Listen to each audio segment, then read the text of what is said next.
ಇವತ್ತು ಬಾಹ್ಯವಾಗಿ ನಾವು ಅನೇಕ ಕಾರ್ಯಗಳನ್ನು ಮಾಡ್ತೇವೆ.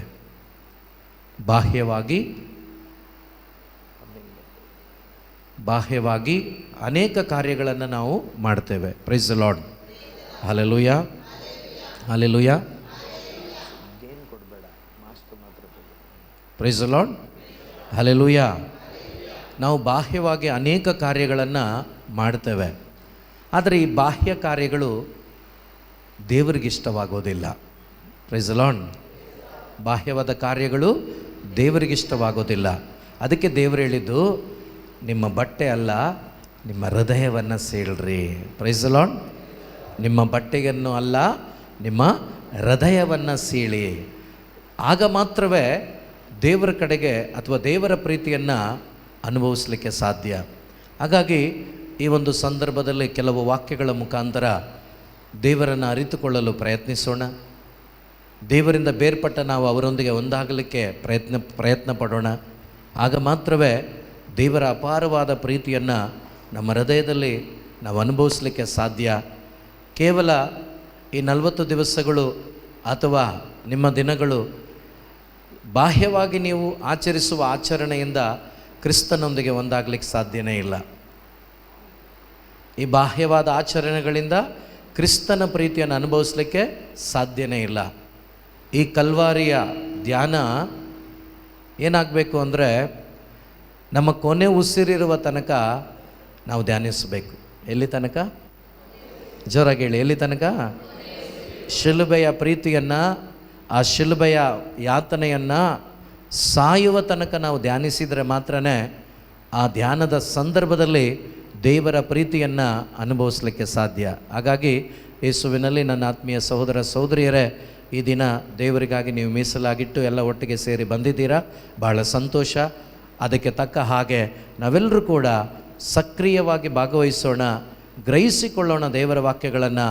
ಆಗ ದೇವರು ನಮ್ಮ ಜೀವಿತದಲ್ಲಿ ಕಾರ್ಯವನ್ನು ಮಾಡ್ತಾರೆ. Price the Lord, hallelujah. ಯಾಕೋಬನ ಪತ್ರಿಕೆ 4ನೇ ಅಧ್ಯಾಯ ವಾಕ್ಯ 5, 6. ಜೇಮ್ಸ್ ಅಲ್ವಾ? James chapter 4 versus 5, 6. 4, 6, 4, 5. ಓಕೆ. ಹಾಂ, ಇನ್ನೊಂದು ಸ್ವಲ್ಪ ಮೇಲಿಂದ ಓದಿ. 5 ಅದು ದೇವರು 4ನೇ ವಾಕ್ಯ 5ನೇ ವಾಕ್ಯ ಓದಿ. ವಿಶ್ವಾಸದಲ್ಲಿ ವ್ಯಭಿಚಾರಿಗಳಂತೆ ಬಾಳುವವರೇ, ವಿಶ್ವಾಸದಲ್ಲಿ ವ್ಯಭಿಚಾರಿಗಳಂತೆ ಬಾಳುವವರೇ, ಲೋಕದೊಡನೆ ಗೆಳೆತನವೆಂದರೆ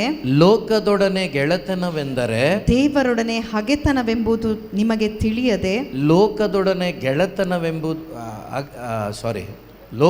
ಗೆಳೆತನ ಮಾಡಿದವರು ದೇವರೊಡನೆ ಹಗೆತನದಲ್ಲಿದ್ದಾರೆ ಎಂಬುದು ನಿಮಗೆ ಗೊತ್ತಿಲ್ಲವೇ? ಓಕೆ. ಲೋಕದೊಡನೆ ಗೆಳೆತನವನ್ನು ಬಯಸುವವನು ದೇವರೊಡನೆ ಹಗೆತನವನ್ನು ಬೆಳೆಸುತ್ತಾನೆ. ಲೋಕದೊಡನೆ ಗೆಳೆತನವನ್ನು ಬೆಳೆಸುವವನು ದೇವರಲ್ಲಿ ಹಗೆತನವನ್ನು ಬೆಳೆಸುತ್ತಾನೆ. ದೇವರು ನಮ್ಮಲ್ಲಿರುವ ಆತ್ಮವನ್ನು ಅತ್ಯಾಸಕ್ತಿಯಿಂದ ಅಪೇಕ್ಷಿಸುತ್ತಾರೆ. ಒಂದ್ಸರಿ ಕೇಳು, ಕೈ ಮೇಲೆ ಮಾಡಿ ಹೇಳೋಣ. ದೇವರು ನನ್ನಲ್ಲಿರುವ ಗಿಫ್ಟ್ಗಳನ್ನು, ವರದಾನಗಳನ್ನು, ನಿಮ್ಮ ಹಣವನ್ನು, ನಿಮ್ಮ ಆಸ್ತಿಯನ್ನು, ಯಾವುದನ್ನಲ್ಲ, ದೇವರು ನನ್ನಲ್ಲಿ ಇಟ್ಟಿರುವ ಅವರ ಆತ್ಮವನ್ನು ಅತಿ ಆಸಕ್ತಿಯಿಂದ ಅಪೇಕ್ಷಿಸುತ್ತಿದ್ದಾರೆ. ಒಂದ್ಸರಿ ಕೈ ಮೇಲೆ ಮಾಡಿ ಎಲ್ಲವರು ಹೇಳೋಣ. ದೇವರು ನನ್ನಲ್ಲಿಟ್ಟಿರುವ ಆತ್ಮರನ್ನು ಅತ್ಯಾಸಕ್ತಿಯಿಂದ ಅಪೇಕ್ಷಿಸುತ್ತಾರೆ. ಹಲ್ಲೆಲೂಯಾ. ಏನನ್ನ ಆಸಕ್ತಿಯಿಂದ ಅವರು ಬಯಸ್ತಾ ಇದ್ದಾರೆ? ಏನನ್ನ? ನನಗೆ ದೇವರು ಕೊಟ್ಟ ಆತ್ಮವನ್ನು. Praise the Lord, hallelujah. ಪ್ರಿಯರೇ, ಒಂದು ದಿವಸ ನಾವೆಲ್ಲರೂ ಕೂಡ ಆತ್ಮವಾಗಿ ಪರಲೋಕ ರಾಜ್ಯದಲ್ಲಿದ್ವಿ. Praise the Lord, hallelujah. ಒಂದು ದಿನ ಸ್ವರ್ಗ ರಾಜ್ಯದಲ್ಲಿ ನಾವು ಆತ್ಮಸ್ವರೂಪಿಗಳಾಗಿ ಇದ್ವಿ. ಆದರೆ ಆತ್ಮಸ್ವರೂಪಿಗಳಾದ ನನ್ನನ್ನು, ನಿಮ್ಮನ್ನು ಭೂಮಿಯಲ್ಲಿ ಶರೀರ ಸಮೇತವಾಗಿ ಇಟ್ಟಿದ್ದಾರೆ. ಈ ಶರೀರ ಇಲ್ಲ ಅಂದರೆ ಭೂಮಿಯಲ್ಲಿ ಬದುಕಲಿಕ್ಕೆ ಸಾಧ್ಯವಿಲ್ಲ. ಹಾಗಾಗಿ ಶರೀರವಾಗಿ ನಮ್ಮನ್ನು ದೇವರಿಟ್ಟಿದ್ದಾರೆ. ಆದರೆ ಶರೀರವಾಗಿ ಇಟ್ಟಿರ್ತಕ್ಕಂಥ ದೇವರು ನಮ್ಮಿಂದ ಶರೀರವನ್ನೆಲ್ಲ ಬಯಸೋದು, ಕೊನೆಗೆ ನಮ್ಮ ಆತ್ಮವನ್ನು ಬಯಸ್ತಾರೆ. ಹಲ್ಲೆಲೂಯಾ. ಆದ್ದರಿಂದ ನಾವು ಯಾವುದನ್ನು ನಷ್ಟಪಡಿಸ್ಕೋಬಾರ್ದು? ಆತ್ಮವನ್ನು. ಆದರೆ ದೇವರ ಕೃಪೆಯಿಂದ ಸೃಷ್ಟಿಸಲ್ಪಟ್ಟ ಆದಾಮ ನಷ್ಟಪಡಿಸ್ಕೊಂಡದ್ದು ಯಾವುದನ್ನು? ಆತ್ಮವನ್ನು. ಯಾವುದನ್ನು? ಆತ್ಮವನ್ನು. ಸೊ ಈ ಆತ್ಮವನ್ನು ರಕ್ಷಿಸುವುದಕ್ಕಾಗಿಯೇ ಪರಲೋಕದಿಂದ ಯೇಸು ಭೂಮಿಗೆ ಬಂದದ್ದು ಕೂಡ. ಹಲ್ಲೆಲೂಯಾ. ಸುಮಾರು ಜನ ಶರೀರಕ್ಕೆ ಬೇಕಾದ ಆಶೀರ್ವಾದಗಳನ್ನು ಯೇಸುವಿನಲ್ಲಿ ಕೇಳ್ತಾನೆ ಇದ್ದೀವಿ. ದೇವರಿಗೆ ಸ್ತೋತ್ರವಾಗಲಿ. ಇತ್ತೀಚಿನ ತಿಂಗಳುಗಳಲ್ಲಿ, ವರ್ಷದಲ್ಲಿ ದೇವರು ನಮಗೆ ಕಲಿಸ್ಕೊಟ್ಟಿದ್ದಾರೆ. ಅನೇಕರು ನೀವು ಆ ಒಂದು ಶಾರೀರಿಕವಾದ ಬ್ಲೆಸ್ಸಿಂಗಿಂದ, ಅಂದರೆ ಅದಕ್ಕಾಗಿ ಬರೋದನ್ನು ಬಿಟ್ಟು ಆತ್ಮೀಕವಾಗಿ ಬೆಳಿಬೇಕು, ಆತ್ಮದಲ್ಲಿ ಜೀವವನ್ನು ತುಂಬ್ಕೋಬೇಕು, ಆತ್ಮದಲ್ಲಿ ಬಲಗೊಳ್ಳಬೇಕು ಅಂತೇಳಿ ಆ ಸತ್ಯದ ಅರಿವಿಗೆ ದೇವರು ನಮ್ಮನ್ನು ಅನೇಕರನ್ನು ಕರೆತಂದಿದ್ದಾರೆ. ಕರೆತಂದ ದೇವರಿಗೆ, ಆ ಸತ್ಯದ ಅರಿವನ್ನು ಕೊಟ್ಟ ದೇವರಿಗೆ ಜೋರಾಗಿ ಒಂದು ಚಪ್ಪಾಳೆ ತಟ್ಟಿ ನಾವು ಸ್ತೋತ್ರ ಮಾಡೋಣ. Hallelujah, hallelujah, hallelujah.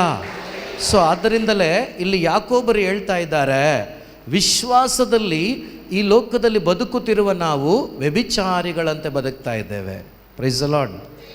ಅಂದರೆ ನಮ್ಮ ವಿಶ್ವಾಸದಲ್ಲಿ ದೃಢತೆ ಇಲ್ಲ, ನಮ್ಮ ವಿಶ್ವಾಸದಲ್ಲಿ ಪರಿಪಕ್ವತೆ ಇಲ್ಲ. ನಮ್ಮ ವಿಶ್ವಾಸ ಏನಾಗಿದೆ? ಈ ಒಟ್ಟು ಕಾಳು ಎರಡೂ ಕೂಡ ಮಿಕ್ಸ್ ಆಗಿ ನಾವು ಜೀವಿಸ್ತಾ ಇದ್ದೀವಿ. ಆ ರೀತಿ ಜೀವಿಸ್ತಾ ಇದ್ದೀವಿ. ಅದು ಯಾರಿಗಿಷ್ಟ ಇಲ್ಲ? ದೇವರಿಗಿಷ್ಟ ಇಲ್ಲ. ದೇವರಿಗಿಷ್ಟ ಇಲ್ಲ. ಮಿಕ್ಸ್ ಆಗಿ ಬದುಕೋರು ದೇವರಿಗಿಷ್ಟ ಇಲ್ಲ. ಲೋಕನೂ ಬೇಕು, ದೇವರು ಬೇಕು. ಆ ರೀತಿಯಲ್ಲಿ ಯಾರು ಜೀವಿಸ್ತೇವೆಯೋ ಅವ್ರನ್ನ ದೇವರು ಇಷ್ಟಪಡೋದಿಲ್ಲಂತೆ. ಅವ್ರಿಗೇನು ಹೇಳ್ತಿದ್ದಾರೆ? ಲೋಕದೊಡನೆ ನೀನು ಗೆಳೆತನ ಮಾಡಿದರೆ ನನ್ನ ಜೊತೆ ನೀನು ಹಗೆತನದಲ್ಲಿದ್ದೀಯಾ. ಅಂದರೆ ನನ್ನನ್ನು ಪ್ರೀತಿಸ್ತಾ ಇಲ್ಲ, ನೀನು ಲೋಕವನ್ನು ಪ್ರೀತಿಸ್ತಾ ಇದ್ದೀಯಾ. ಲೋಕವನ್ನು ನನ್ನನ್ನು ಎರಡೂ ಕಾರ್ಯವನ್ನು ನೀನು ಮಾಡಲಿಕ್ಕೆ ಸಾಧ್ಯವಿಲ್ಲ. ಇಬ್ಬರು ದಣಿಗಳಿಗೆ ಸೇವೆ ಮಾಡಲಿಕ್ಕೆ ಆಗತ್ತಾ? ಸುಮಾರು ಜನ ಮಾಡ್ತಾ ಇದ್ದೀವಿ. ನೀವು ಮಾಡ್ಬೋದು ಅಷ್ಟೇ. ಆದರೆ ದೇವರಿಗೆ ಅದು ಬೇಕಾಗಿಲ್ಲ. ದೇವರಿಗೆ ಬೇಕಾಗಿರೋದೇನೆಂದರೆ ಅವರಿಗೆ ಸೇವೆ ಮಾಡುವ ಮಕ್ಕಳಾಗಬೇಕು, ಅವರೊಂದಿಗೆ ಜೀವಿಸುವ ಮಕ್ಕಳಾಗಬೇಕು. ಆದ್ದರಿಂದನೇ ಯಾಕೊಬ್ಬರು ಹೇಳ್ತಾ ಇದ್ದಾರೆ, ನೀನು ಲೋಕದೊಡನೆ ಗೆಳೆತನ ಮಾಡ್ತಾ ಇದೆಯಲ್ವಾ, ಅಲ್ಲಿ ಗೆಳೆತನ ಮಾಡಬೇಡ. ಯಾಕೆಂದರೆ ಆ ರೀತಿ ಗೆಳೆತನವನ್ನು ನೀನು ಮಾಡ್ತಾ ಇದ್ದರೆ ನಿನ್ನ ಆತ್ಮ ಸತ್ತೋಗಿರ್ತದೆ. ನೀನು ನನ್ನೊಂದಿಗೆ ಪರಲೋಕ ರಾಜ್ಯಕ್ಕೆ ಬರಲಿಕ್ಕೆ ಸಾಧ್ಯನೇ ಇಲ್ಲ. ಅದರಿಂದನೇ ದೇವರು ನಿಮ್ಮಿಂದ ಇರುವ ಯಾವುದನ್ನು ಕೂಡ ಬಯಸ್ತಾ ಇಲ್ಲ. ನಿಮ್ಮ ಒಳಗಡೆ ಪವಿತ್ರಾತ್ಮರನ್ನು ಅಥವಾ ಆತ್ಮರನ್ನು ಇಟ್ಟಿದ್ದಾರಲ್ವಾ, ಒಂದು ಆತ್ಮ ಇದೆಯಲ್ವಾ, ಅದನ್ನು ನಾನು ಬಯಸ್ತಾ ಇದ್ದೀನಿ. ಹಲ್ಲೆಲೂಯಾ. ದೇವರೇನು ಬಯಸ್ತಾ ಇದ್ದಾರೆ? ನಿಮ್ಮಲ್ಲಿಟ್ಟಿರುವಂಥ ಆತ್ಮರನ್ನು ಬಯಸ್ತಾ ಇದ್ದಾರೆ. ಹಾಗಾದರೆ ಆತ್ಮ ದೇವರಿಗೆ ಸೇರಿದ್ದು. ಆ ಆತ್ಮ ಬೇಕೇ ಬೇಕು ಅವರಿಗೆ. ಹಲ್ಲೆಲೂಯಾ. ಸೊ ಈ ಆತ್ಮವನ್ನು ಕಾಪಾಡಿಕೊಳ್ಳುವಂಥ ಕಾರ್ಯ ಯಾರು ಮಾಡಬೇಕು? ನಾನು ಮಾಡಬೇಕು. ಹಲ್ಲೆಲೂಯಾ. ಯಾರು ಮಾಡಬೇಕು? ನಾನು ಮಾಡಬೇಕು. ದೇವರು ರಕ್ಷಣೆ ಕೊಟ್ಟಿದ್ದಾರೆ, ರಕ್ಷಿಸಿದ್ದಾರೆ. ಬಟ್ ಅದನ್ನು ಕಾಪಾಡಿಕೊಂಡು ಮತ್ತೆ ನಾನು ಅವರಿಗೆ ಕೊಡಬೇಕದು. Praise the Lord. ಸೊ ದೇವ್ರ ವಾಕ್ಯ ಹೇಳುತ್ತಲ್ವ, ಎಲ್ಲಿಂದ ಬಂದ್ವೋ ಅಲ್ಲಿಗೆ ನಾವು ವಾಪಸ್ ಹೋಗ್ಬೇಕು. ನಾವು ಹೋಗೋದು ಅಂದರೆ ಅರ್ಥ ಏನು? ನಮ್ಮ ಆತ್ಮ ಹೋಗ್ಬೇಕು. ಈ ಶರೀರ ಹೋಗ್ಲಿಕ್ಕಾಗಲ್ಲ ಅಂತ ನಿಮಗೆ ಗೊತ್ತಿದೆ. ಸೊ ಆದ್ದರಿಂದ ಪ್ರಿಯ ಸಹೋದರ ಸಹೋದರಿ, ಯಾಕೋಬನ ಮಾತುಗಳು, ಪವಿತ್ರಾತ್ಮನ ಮಾತುಗಳು ಇದಾಗಿದೆ. ಈ ಲೋಕದಲ್ಲಿ ಎರಡು ವ್ಯಕ್ತಿಗಳಿಗೆ ನಾವು ಸೇವೆ ಮಾಡಲಿಕ್ಕೆ ಸಾಧ್ಯವಿಲ್ಲ. ವ್ಯಭಿಚಾರಿಗಳಂತೆ ಬದುಕಲಿಕ್ಕೆ ಸಾಧ್ಯವಿಲ್ಲ. ವ್ಯಭಿಚಾರ ಅಂದರೆ ಶಾರೀರಿಕವಾದ ವ್ಯಭಿಚಾರದ ಬಗ್ಗೆ ಹೇಳ್ತಾ ಇಲ್ಲ, ಆತ್ಮೀಕವಾದ ವ್ಯಭಿಚಾರದ ಬಗ್ಗೆ. ಅಂದರೆ ವಿಶ್ವಾಸದಲ್ಲಿ ವ್ಯಭಿಚಾರಿಗಳು. ಇಲ್ಲಿ ದೇವರು ಬೇಕು, ಈ ಕಡೆ ಲೋಕನೂ ಬೇಕು. ಇದು ಯಾವುದು ಕೆಲಸ ಆಗೋದಿಲ್ಲ. ಇಂಥ ಒಂದು ಪ್ರಯಾಣ ನಮ್ಮದಾಗಿದ್ದರೆ ದೇವರು ಇವತ್ತು ಹೇಳ್ತಿದ್ದಾರೆ, ನಿನ್ನ ಆತ್ಮ ನನಗೆ ಬೇಕು, ಸಂಪೂರ್ಣವಾಗಿ ನನ್ನ ಕಡೆಗೆ ತಿರ್ಕೊಳ್ತೀಯಾ. ಹಲ್ಲೆಲೂಯಾ. ಯಾರ ಕಡೆಗೆ? ಯಾರ ಕಡೆಗೆ? ಯಾರ ಕಡೆಗೆ? ಎಷ್ಟು ಭಾಗ? ಸಂಪೂರ್ಣವಾಗಿ, ಪೂರ್ಣವಾಗಿ ಅವ್ರ ಕಡೆಗೆ ತಿರ್ಕೋಬೇಕು. ಯಾಕೆಂದರೆ ಪ್ರಿಯ ಸಹೋದರ ಸಹೋದರಿ, ಒಂದು ಗಂಡ ಹೆಂಡತಿ ಅರೆಬರೆ ಜೀವಿಸಿದರೆ ಗಂಡನಿಗಿಷ್ಟ ಆಗತ್ತಾ? ಹೆಂಡ್ತಿಗಿಷ್ಟ ಆಗತ್ತಾ? ಸೊ ಗಂಡನಿಗೆ ಹೆಂಡ್ತಿ ಏನು ಬೇಕು? ಪೂರ್ಣವಾಗಿ. ಹೆಂಡ್ತಿಗೆ ಗಂಡ ಪೂರ್ಣವಾಗಿ. ಅದೇ ರೀತಿ ನನ್ನ ಆತ್ಮೀಕವಾದ ಗಂಡ ಯಾರಾಗಿದ್ದಾರೆ? ಯೇಸುವಾಗಿದ್ದಾರೆ. ಈಗ ಅವರಿಗೆ ಪೂರ್ಣ ಬೇಕಾ, ಅರ್ಧ ಬೇಕಾ? ಅರ್ಧ ಬೇಕಾಗಿಲ್ಲ. ಅವ್ರ ದೇವರಿಗೆ, ನಿನ್ನನ್ನು ಸೃಷ್ಟಿ ಮಾಡಿದ ದೇವರು ನಿನ್ನನ್ನು ಪೂರ್ಣವಾಗಿ ಬಯಸ್ತಾ ಇದ್ದಾರೆ. ಆದ್ದರಿಂದ ನಿನ್ನನ್ನು ಸಂಪೂರ್ಣವಾಗಿ ನೀನು ಅವ್ರಿಗೆ ಕೊಡಬೇಕು. 50-50 ಜೀವಿಸೋಂಗಿಲ್ಲ. ಆದ್ದರಿಂದ ದೇವರು ಭಾಳ ಸೂಕ್ಷ್ಮವಾಗಿ ಹೇಳ್ತಿದ್ದಾರೆ, ನೀನು ನನಗೆ ಬೇಕು, ನಿನ್ನ ಆತ್ಮ ನನಗೆ ಬೇಕು, ನೀನು ನನ್ನ ಜೊತೆ ಬದುಕಬೇಕು. ಸೊ ಒಂದು ವೇಳೆ ಈಗ ನಮ್ಮದು 50-50 ಜೀವನವಾಗಿದ್ದರೆ ಇವತ್ತು ಅದರಿಂದ ನಾವು ಬೇರ್ಪಡಬೇಕು. ಯೇಸು ನನ್ನನ್ನು ಕರೆದಿದ್ದಾರೆ, ಇವತ್ತು ಕೈ ಚಾಚಿ ಕರಿತಾ ಇದ್ದಾರೆ, ನಾನು ಅವರೊಂದಿಗೆ ಜೀವಿಸ್ತೇನೆ ಎಂಬ ನಿರ್ಧಾರದೊಂದಿಗೆ ನೀವು ಈ ಧ್ಯಾನದಲ್ಲಿ ಭಾಗವಹಿಸಿ ಒಂದು ತೀರ್ಮಾನವನ್ನು ತಗೊಳ್ಳೋದಾದರೆ ಖಂಡಿತವಾಗಲೂ ಈ ಒಂದು ಧ್ಯಾನದ ಕೊನೆಯಲ್ಲೇ ದೇವರ ಅಪಾರವಾದ ಪ್ರೀತಿಯನ್ನು ನಿಮ್ಮ ಒಳಗಡೆ, ಹೊರಗಡೆ ಅಲ್ಲ, ನಿಮ್ಮ ಒಳಗಡೆ ನೀವು ಎಕ್ಸ್ಪೀರಿಯನ್ಸ್ ಮಾಡಲಿಕ್ಕೆ ಸಾಧ್ಯವಾಗುತ್ತೆ. Hallelujah, hallelujah.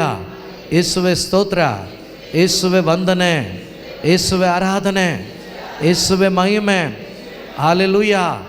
ದೇವರು ಅನೇಕ ರೀತಿಯಲ್ಲಿ ನಮಗೆ ವಾಕ್ಯಗಳ ಮುಖಾಂತರ ತಮ್ಮ ಜ್ಞಾನದಿಂದ ನಮಗೆ ಮಾತುಗಳ ಮುಖಾಂತರ ತಿಳಿಸಿದ್ದಾರೆ.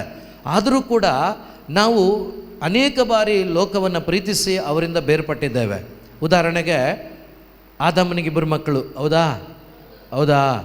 ಸೊ 4ನೇ ಅಧ್ಯಾಯದಲ್ಲಿ ಆದಿಕಾಂಡ ಪುಸ್ತಕದಲ್ಲಿ 6-7 ವಾಕ್ಯವನ್ನು ನೀವು ಓದುವಾಗ ನೋಡಿ, ದೇವರು ನಮಗೆ ವಾಕ್ಯಗಳ ಮುಖಾಂತರವಾಗಿ ಮುಂಚೆನೇ ತಿಳಿಸಿಕೊಟ್ಟರೂ ಕೂಡ ನಾವು ಅನೇಕ ಬಾರಿ ಈ ಒಂದು ದೇವರ ವಾಕ್ಯವನ್ನು ಮೀರಿ ನಮ್ಮ ಆತ್ಮವನ್ನು ಕುಂದಿಸ್ಕೊಳ್ತೇವೆ, ನಮ್ಮ ಆತ್ಮವನ್ನು ನಷ್ಟಪಡಿಸ್ಕೊಳ್ತೇವೆ. ಸೊ ಅದರಿಂದ ಈ ಮಾತುಗಳು ನಮಗೆ ಎಚ್ಚರಿಕೆಯಾಗಿರಲಿ. ಇವತ್ತು ಈ ಮಾತುಗಳ ಮುಖಾಂತರ ದೇವರು ನಮ್ಮೊಂದಿಗೆ ಮಾತನಾಡ್ತಾ ಇದ್ದಾರೆ, ಎಚ್ಚರಿಕೆಯಾಗಿರಲಿ. ಓದೋಣ. ಆಗ ಸರ್ವೇಶ್ವರ ಕಾಯಿನನಿಗೆ ಕೋಪವೇಕೆ ಮುಖ ಸಿಂಡರಿಸಿದೆ ಏಕೆ ನೀನು ಒಳಿತನ್ನು ಮಾಡಿದ್ದರೆ ತಲೆ ಎತ್ತುತ್ತಿದ್ದೆ ಕೆಡುಕನ್ನು ಮಾಡಿದ್ದರಿಂದ ಪಾಪವು ಹೊಸ್ತಿಲಲ್ಲಿ ಹೊಂಚು ಹಾಕುತ್ತಿದೆ ಅದು ನಿನ್ನನ್ನು ಬಯಸುತ್ತಿದೆ. ಅದು ಏನ್ ಮಾಡ್ತಾ ಇದೆ ನೋಡಿ, ಈ ಲೋಕದಲ್ಲಿ 2 ವ್ಯಕ್ತಿಗಳು ನಮ್ಮ ಆತ್ಮವನ್ನು ಬಯಸ್ತಾರೆ.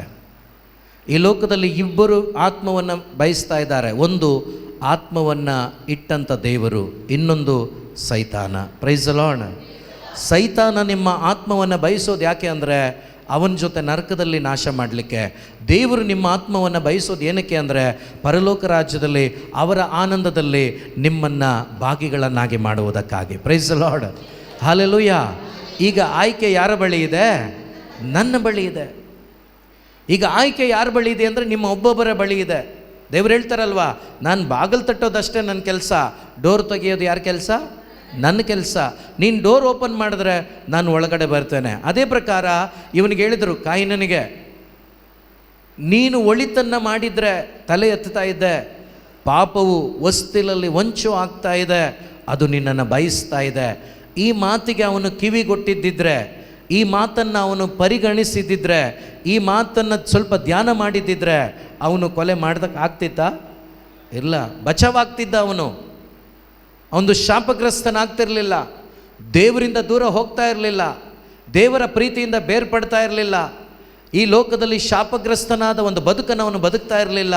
ಪ್ರಿಯ ಸಹೋದರ ಸಹೋದರಿ, ನಮ್ಮ ಪ್ರತಿಯೊಬ್ಬೊಬ್ಬರ ಜೀವಿತದಲ್ಲಿ ದೇವರು ಖಂಡಿತವಾಗಲೂ ಮಾತನಾಡ್ತಾರೆ. ಆದರೆ ಆ ಮಾತುಗಳನ್ನು ಎಷ್ಟೋ ಬಾರಿ ನಾವು ಆದಾಮನಂತೆ, ಈ ಕಾಯಿನನಂತೆ ನಾವು ಅದನ್ನು ಇಗ್ನೋರ್ ಮಾಡಿ ದೇವರ ಪ್ರೀತಿಯಿಂದ ಬೇರ್ಪಟ್ಟು ಜೀವಿಸಿದ್ದೇವೆ. Hallelujah, hallelujah. ಸೈತಾನನ ಮಾತಿಗೆ ನಾವು ಕಿವಿಗೊಟ್ಟಿದ್ದೇವೆ.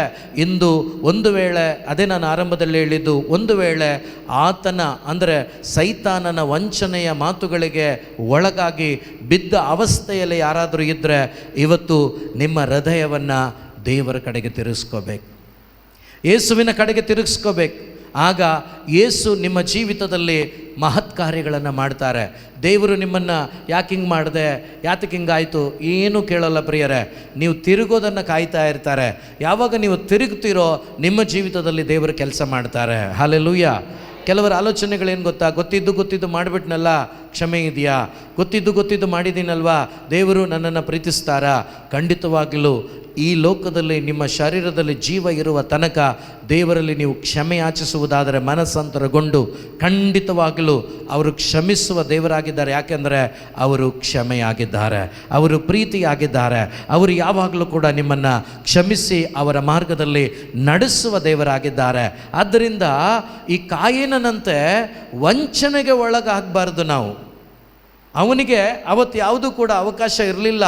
ಆದರೆ ನಮಗೆ ನೋಡಿ ಅವನಿಗೆ ಗೊತ್ತಿರಲಿಲ್ಲ, ಇವತ್ತು ನಮಗೆಲ್ಲ ಗೊತ್ತಿದೆ, ಬರೆದಿಟ್ಟಿದ್ದಾರೆ, ನೀನು ಕಾಯಿನಂತೆ ಆಗಬೇಡ. ಅವನು ಕಾಯಿನ ಏನು ಮಾಡ್ದ, ಬೈಬಲಲ್ಲಿ ಓದಿ ನೋಡಿ ಗೊತ್ತಾಗತ್ತೆ. ಈಗ ನೀವು ಎಚ್ಚೆತ್ಕೊಳ್ಬೇಕು, ಅವನು ಅದನ್ನು ಮಾಡಿದ ಕಾರಣ ಏನಾದ, ಶಾಪಗ್ರಸ್ತನಾದ. ದೇವರ ಮಗನಾಗಿದ್ದ ಅವನು ಸೈತಾನನ ಮಗನಾದ. ನಾನು ಆಗೋದಿಲ್ಲ, ನಾನು ಆ ರೀತಿ ಬದುಕೋದಿಲ್ಲ, ನಾನು ದೇವರ ಮಗ, ಈ ಶೋಧನೆಯನ್ನು ಪವಿತ್ರಾತ್ಮನ ಶಕ್ತಿಯಿಂದ ನಾನು ಜಯಿಸ್ತೇನೆ, ನಾನು ದೇವರೊಂದಿಗೆ ಜೀವಿಸ್ತೇನೆ ಎನ್ನುವ ತೀರ್ಮಾನ ನೀವು ಮಾಡಿದ್ದಾದರೆ ನೀವು ತಲೆ ಎತ್ತುತ್ತೀರ ಪ್ರಿಯರೇ. ಹಾಲೆಲೂಯ, ಹಾಲೆಲೂಯ, ಯೇಸುವೆ ಸ್ತೋತ್ರ, ಯೇಸುವೆ ವಂದನೆ. ಸ್ವರವೆತ್ತಿ ಹಾಲೆಲೂಯ, ಹಾಲೆಲೂಯ, ಯೇಸುವೆ ಸ್ತೋತ್ರ. ಸೊ ಅದಕ್ಕೇನೆ ಕೀರ್ತನೆಗಾರ ದಾವಿದರಸ 34:5 ಈ ರೀತಿ ಹೇಳ್ತಾನೆ. 34 ಕೀರ್ತನೆಗಳ ಪುಸ್ತಕ 5ನೇ ವಾಕ್ಯದಲ್ಲಿ ದಾವಿದರಸ ಹೇಳ್ತಾನೆ, ಆತನತ್ತ ತಿರುಗಿದ ಮುಖ ಅರಳುವುದು. ಯಾರತ್ತ ತಿರುಗಿದ ಮುಖ? ಯಾರತ್ತ? ಒಂದ್ಸರಿ ಜೋರಾಗಿ ಹೇಳಿ, ಆತನತ್ತ, ಯೇಸುವಿನತ್ತ ನಾನು ತಿರುಗುತ್ತೇನೆ, ನನ್ನ ಹೃದಯ ಹರಳುತ್ತದೆ. ಹಾಲೆಲೂಯ. ಪಕ್ಕದಲ್ಲಿರೋರ್ಗೂ ಹೇಳಿ, ನೀವು ಯೇಸುವಿನತ್ತ ತಿರುಗಿದಾಗ ನಿಮ್ಮ ಹೃದಯ ಹರಳುತ್ತದೆ. ಯಾರ ಕಡೆ ತಿರ್ಕೋಬೇಕು? ಯಾರ ಕಡೆಗೆ? ಬೇರೆ ಯಾರ ಕಡೆಗೆ ತಿರುಗಿದ್ರೂ ಕೂಡ ನಿಮ್ಮ ಮುಖ ಬದಲಾಗೋದಿಲ್ಲ. Praise the Lord. Hallelujah, hallelujah, hallelujah. ನಿಮ್ಮ ಒಳಗಡೆ ಇರುವ ಕತ್ತಲೆ ದೂರವಾಗಬೇಕಾದ್ರೆ ಬೆಳಕಾದ ಯೇಸುವಿನ ಕಡೆಗೆ ನೀವು ತಿರುಗೋದು ಬಿಟ್ಟರೆ ಬೇರೆ ಯಾವ ಮಾರ್ಗ ಇಲ್ಲ. ಬೇರೆ ಯಾರಾದರೂ ಯಾವ ಮಾರ್ಗ ಹೇಳ್ಕೊಟ್ರೆ ಅದು ಸುಳ್ಳು, ಅದು ಸುಳ್ಳು. ನಾನು ದೇವರ ಕಡೆಗೆ ತಿರುಕೋಬೇಕು.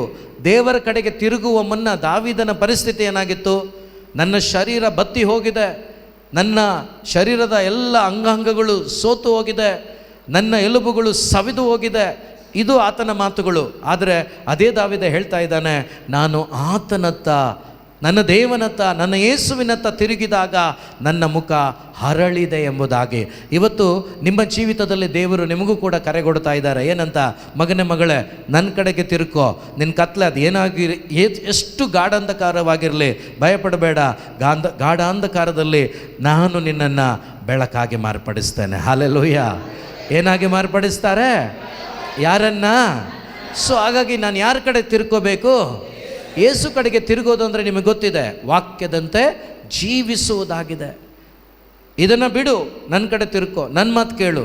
ಯಾವಾಗ ಲೋಕವನ್ನು ಬಿಟ್ಟು ಯೇಸು ಮಾತನ್ನು ಕೇಳ್ತೇವೆಯೋ ಆಗ ಅವ್ರ ಕಡೆ ತಿರ್ಕೊಂಡಿದ್ದೀವಂತ. ಉದಾಹರಣೆಗೆ ನೋಡಿ, ಅನೇಕ ಸಾರಿ ನೀವು ಕೇಳಿಸ್ಕೊಂಡಿದ್ದೀರಾ, ಈ ಸೂರ್ಯಕಾಂತಿ ಹೂ ಅಲ್ವಾ, ಬೆಳಗಡೆ ಯಾವ ಕಡೆ ಮುಖ ಮಾಡಿರ್ತದದು? ಯಾರ ಕಡೆ?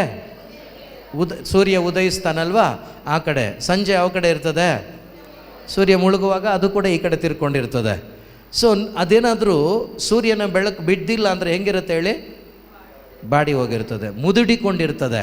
ಯಾವಾಗ ಬೆಳಕು ಬೀಳುತ್ತೋ ಅದು ಅರಳ್ಕೊಳ್ಳುತ್ತದೆ, ಪ್ರಕಾಶಿಸ್ತದೆ. ಅದೇ ಪ್ರಕಾರ ವಾಕ್ಯದಂತೆ ನಾವು ಜೀವಿಸುವಾಗ ನಮ್ಮ ಹೃದಯ ಜೀವದಿಂದ ಇರ್ತದೆ. ವಚನದಂತೆ ಜೀವಿಸುವಾಗ ನಮ್ಮ ಅಂತರಂಗ ಬೆಳಗಿರ್ತದೆ. ಯಾವಾಗ ವಚನದಂತೆ ನಾವು ಜೀವಿಸಲ್ವೋ ನಮ್ಮ ಒಳಗಡೆ ಕತ್ತಲೆ ಇರ್ತದೆ, ಅದು ಮುದುಡಿಕೊಂಡಿರ್ತದೆ. ಆಗ ನೀವು ನೋಡಿ, ಎಷ್ಟೇ ಪ್ರೇಯರ್ ಮಾಡಿ, ಎಷ್ಟೇ ಸ್ತೋತ್ರ ಮಾಡಿ, ಒಳಗಡೆಯಿಂದ ಯಾವುದೋ ಜಾಯ್ ನಿಮಗೆ ಅನುಭವಿಸ್ಲಿಕ್ಕಾಗಲ್ಲ, ಆ ಆನಂದವನ್ನು ಎಂಜಾಯ್ ಮಾಡಲಿಕ್ಕಾಗಲ್ಲ, ಎಕ್ಸ್ಪೀರಿಯೆನ್ಸ್ ಮಾಡಲಿಕ್ಕಾಗಲ್ಲ. ಕಾರಣ ಏನು ಗೊತ್ತಾ? ಒಳಗಡೆ ಕತ್ತಲೆ, ಹೊರಗಡೆ ಸುಮ್ಮನೆ ಏನೋ ಕಾಟಾಚಾರಕ್ಕೆ ನಾವು ಮಾಡ್ತೀವಿ, ಅದು ಯಾವುದಕ್ಕೂ ಪ್ರಯೋಜನಕ್ಕೆ ಬರೋದಿಲ್ಲ. ಒಳಗಡೆ ಬೆಳಕಿದ್ದು ನೀವು ಸುಮ್ಮನೆ ಆನಂದಿಸುವೆನು ದೇವಾ ಈ ನಿನ್ನ ವಾಕ್ಯದಲ್ಲಿ. ಸುಮ್ಮನೆ ಒಂದೆರಡು ಲೈನ್ ಆಡಿ, ಒಳಗಡೆ ಬೆಳಕಿಟ್ಕೊಂಡು ನೀವು ಸುಮ್ಮನೆ ದೇವರಿಗೆ ಪ್ರೈಸ್ ಮಾಡಿ, ಸ್ತೋತ್ರ ಮಾಡಿ, ಯಾವುದೋ ಒಂದು ಹಾಡನ್ನು ಆಡಿ. ನಿಮ್ಮ ಒಳಗಡೆಯಿಂದ ಬರುವಂಥ ಆನಂದವನ್ನು ನೀವು ಧಾರಾಳವಾಗಿ ಸವಿಲಿಕ್ಕಾಗತ್ತೆ. ಅದು ನಿಮ್ಮ ಮುಖದಲ್ಲಿ ನಾವು ಕಾಣಲಿಕ್ಕಾಗತ್ತೆ. Hallelujah, hallelujah. ಯೇಸುವೆ ಸ್ತೋತ್ರ, ಯೇಸುವೆ ವಂದನೆ, ಯೇಸುವೆ ಆರಾಧನೆ. ಸೊ ಆದ್ದರಿಂದ ಪ್ರಿಯ ಸಹೋದರ ಸಹೋದರಿ, ದಾವೀದರಸನ ಈ ಮಾತುಗಳಲ್ಲ, ದೇವರ ಆತ್ಮನ ಮಾತುಗಳು, ಪವಿತ್ರಾತ್ಮನ ಮಾತುಗಳು. ಯಾಕಂದರೆ ಆತನು ಬರೆದಿದ್ದು, ಬೈಬಲ್ ಬರೆದಿರೋದು ಪವಿತ್ರಾತ್ಮನ ಸಹಾಯದಿಂದ. ಸೊ ವ್ಯಕ್ತಿಗಳ ಮುಖಾಂತರ. ಆದ್ದರಿಂದ ಪವಿತ್ರಾತ್ಮ ಭರಿತನಾಗಿ ದಾವಿದ ಹೇಳ್ತಾ ಇದ್ದಾನೆ, ಆತನತ್ತ ತಿರುಗಿದ ನಾನು, ಆತನತ್ತ ತಿರುಗಿದರೆ ನೀವು, ನಿಮ್ಮ ಮುಖಗಳು ಅರಳುತ್ತದೆ. ಮುಖ ಅಂದರೆ ನಮ್ಮ ಹೃದಯಗಳು ಅರಳುತ್ತದೆ. ಇವತ್ತು ಎಷ್ಟೋ ಮಕ್ಕಳ ಹೃದಯಗಳು ಕುಂದಿ ಹೋಗಿದೆ, ನಷ್ಟಪಟ್ಟು ಹೋಗಿದೆ. ಕಾರಣ ಏನು ಗೊತ್ತಾ? ದೇವರ ವಾಕ್ಯವೆಂಬ ಕನ್ನಡಿಯ ಮುಂದೆ ನಾವಿಲ್ಲ. ದೇವರ ವಚನದ ಮುಂದೆ, ಯೇಸುವಿನ ಮುಂದೆ ನಾವಿಲ್ಲ. ಯೇಸುವಿನ ಮುಂದೆ ನಾವು ನಿಂತಾಗ ನೋಡಿ, ಇಲ್ಲಿ ಈ ಲೈಟ್ಗಳೆಲ್ಲ ಹಾಕ್ಬಿಟ್ಟಿದ್ದಾರೆ. ನೀವು ಸ್ವಲ್ಪ ಕತ್ಲೆ ಕಾಣ್ತೀರ ನನಗೆ. ನಾನು ಕಪ್ಪಾಗಿದ್ರು ಕತ್ಲೆ ಕಾಣಲ್ಲ. ಯಾಕೆ ಹೇಳಿ? ಲೈಟ್ ಜಾಸ್ತಿ ಬಿಟ್ಬಿಟ್ಟಿದ್ದಾರೆ. ಎಲ್ಲಿಗೆ ಬಿಟ್ಟಿದ್ದಾರೆ? ಮುಖಕ್ಕೆ ಬಿಟ್ಟಿದ್ದಾರೆ. ಪ್ರಿಯ ಸಹೋದರ ಸಹೋದರಿ, ನನ್ನ ಪ್ರಭು ಯೇಸು ಉದಯ ಕಾಲದ ಸೂರ್ಯನಾಗಿದ್ದಾರೆ. ಹಾಲೆಲೂಯ. ಆತನ ಮುಂದೆ ನಿಂತ್ಕೊಳ್ಳಿ. ಆ ಸೂರ್ಯನ ಬೆಳಕಲ್ಲಿ ನೀವೇನಾಗ್ತೀರಾ? ಪ್ರಕಾಶಿಸ್ತೀರಾ. Hallelujah, hallelujah. ಎಲ್ಲಿ ಪ್ರಕಾಶಿಸ್ತೀರಾ? ಆ ಸೂರ್ಯನ ಮುಂದೆ ನಿಂತ್ಕೊಂಡಾಗ, ಉದಯ ಕಾಲದ ನಕ್ಷತ್ರ, ಉದಯ ಕಾಲದ ಸೂರ್ಯ ಆತನ ಮುಂದೆ ನೀವು ನಿಂತ್ಕೊಳ್ಳಿ. ಆ ಸೂರ್ಯನ ಬೆಳಕು ನಿಮ್ಮ ಮೇಲೆ ಬಿದ್ದಾಗ, ಅಥವಾ ಆ ಬೆಳಕಿನ ಮುಂದೆ ನೀವು ನಿಂತ್ಕೊಂಡಾಗ ನಿಮ್ಮಲ್ಲಿರುವ ಕತ್ಲೆ ದೂರವಾಗ್ತದೆ, ನಿಮ್ಮಲ್ಲಿ ಪ್ರಕಾಶ ಉಂಟಾಗ್ತದೆ. ನಿಮ್ಮ ಅಂತರಂಗ ದೇವರ ಬೆಳಕಿನಿಂದ ತುಂಬಲ್ಪಟ್ಟು ನೀವು ಪ್ರಕಾಶ ಕೊಡುವವರಾಗ್ತೀರಾ. ಅಂಥ ಒಂದು ಕಾರ್ಯ ದೇವರಿವತ್ತು ನಿಮ್ಮಲ್ಲಿ ಮಾಡಲಿಕ್ಕಾಗಿ ಕರೆತಂದಿದ್ದಾರೆ ಪ್ರಿಯರೇ, ಕರೆತಂದಿದ್ದಾರೆ. ಇವತ್ತು ಈ ಒಂದು ಪ್ರಕಾಶ ಇಲ್ಲದ ಕಾರಣ ನಮ್ಮಲ್ಲಿ ಸಮಾಧಾನ ಇಲ್ಲ, ನಮ್ಮಲ್ಲಿ ನೆಮ್ಮದಿ ಇಲ್ಲ. ಅನೇಕ ರೋಗ ಬಾಧೆಗಳು, ಅನೇಕ ಚಿಂತನೆಗಳು, ಅನೇಕ ಸಮಸ್ಯೆಗಳು. ನಾವು ದೇವರ ಮಕ್ಕಳಾಗಿ ದೇವರಿಂದ ಅಭಿಷೇಕಿಸಲ್ಪಟ್ಟಿದ್ದರೂ ಕೂಡ ಅನೇಕ ರೀತಿಯ ನಿಂದನೆಗಳಿಗೆ ಒಳಗಾಗಿ ಕತ್ತಲೆಯಲ್ಲಿ ಜೀವಿಸ್ತಾ ಇದ್ದೇವೆ. ಇಂಥ ಜೀವನಕ್ಕಲ್ಲ ದೇವರು ನಮ್ಮನ್ನು ಕರೆದಿದ್ದು. ದೇವರು ಕರೆದಿದ್ದು ನಮ್ಮನ್ನು ಒಂದು ಅಭಿಷೇಕದ ಜೀವನಕ್ಕಾಗಿ, ಒಂದು ಆಶೀರ್ವಾದದ ಜೀವನಕ್ಕಾಗಿ. ಆದ್ದರಿಂದ ನಮ್ಮ ಜೀವನವನ್ನು ಒಮ್ಮೆ ಪರಿಶೀಲನೆ ಮಾಡಿ ನೋಡಿದ್ರೆ ಖಂಡಿತವಾಗಲೂ ನಾವು ಆಗಿರುವ ಅವಸ್ಥೆಯಿಂದ ಹೊರಗಡೆ ಬಂದು ದೇವರ ಮಗನಾಗಿ ಮಗಳಾಗಿ ಈ ಭೂಮಿಯಲ್ಲಿ ಜೀವಿಸಲಿಕ್ಕೆ ಸಾಧ್ಯವಾಗ್ತದೆ. ಹಾಲೆಲೂಯ. ಅದಕ್ಕೆ ಬಾರೂಕನ ಪುಸ್ತಕ ಹೇಳ್ತದೆ 3:13 ಓದ್ತೀರಾ? ಬಾರೂಕನ ಪುಸ್ತಕ 3:13.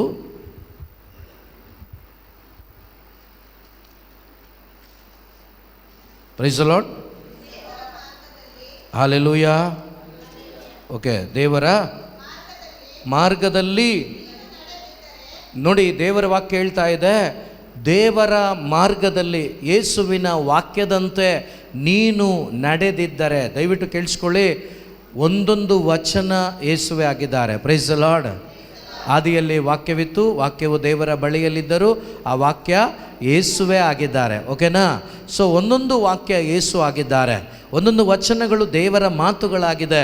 ಆದ್ದರಿಂದ ಇಲ್ಲಿ ದೇವರ ವಾಕ್ಯ ಹೇಳುತ್ತೆ, ಓದ್ತಿಯಮ್ಮ ಈಗ, ದೇವರ ವಾಕ್ಯದಂತೆ, ದೇವರ ವಚನದಂತೆ, ದೇವರ ಮಾರ್ಗದಲ್ಲಿ ನೀನು ನಡೆದಿದ್ದರೆ ಹೇಗೆ ವಾಸಿಸುತ್ತಿದ್ದೆ? ನಿರಂತರ ಶಾಂತಿ ಸಮಾಧಾನ ಇದೆಯಾ? ಇದೆಯಾ? ಆಗಾಗ ವಾಂತಿ, ಶಾಂತಿ ಇಲ್ಲ, ವಾಂತಿ ಆಗಾಗ. Praise the lord. ಹಲ್ಲೆಲೂಯಾ.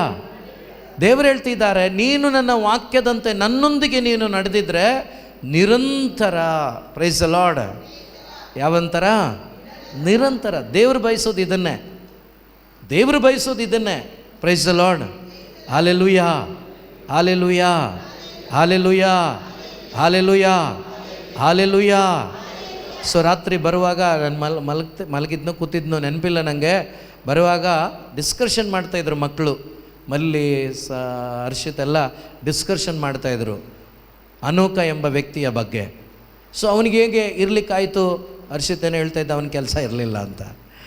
ಈ ಮೇಡಮ್ ಏನೋ ಹೇಳ್ತಾಯಿದ್ರು, ನಾನು ಸುಮ್ಮನೆ ಕೇಳಿಸ್ಕೊತಾ ಇದ್ದೆ. ಪ್ರಿಯ ಸಹೋದರ ಸಹೋದರಿ, ಅವನು ಈ ಭೂಮಿಯಲ್ಲಿ ಒಂದು ಕುಟುಂಬಸ್ಥನಾಗಿದ್ದ. ಅವನಿಗೆ ಎಲ್ಲ ಕೆಲಸ ಕಾರ್ಯಗಳಿತ್ತು, ಎಲ್ಲ ಇದ್ದರು, ಸುಮಾರು ಮಕ್ಕಳಿದ್ರು, ಮೊಮ್ಮಕ್ಕಳಿದ್ರು, ಎಲ್ಲ ಇದ್ದರು. ಪ್ರಿಯ ಸಹೋದರ ಸಹೋದರಿ, ಅವನಿಗೇನೇ ಇದ್ದರೂ ಕೂಡ ಅವನಿಗೆ ಎಲ್ಲಕ್ಕಿಂತ ಮಿಗಿಲಾಗಿ ಯಾರು ಬೇಕಾಗಿತ್ತು ಅಂದರೆ ಆತನನ್ನು ಉಂಟು ಮಾಡಿದ ದೇವರು. Hallelujah, hallelujah, hallelujah.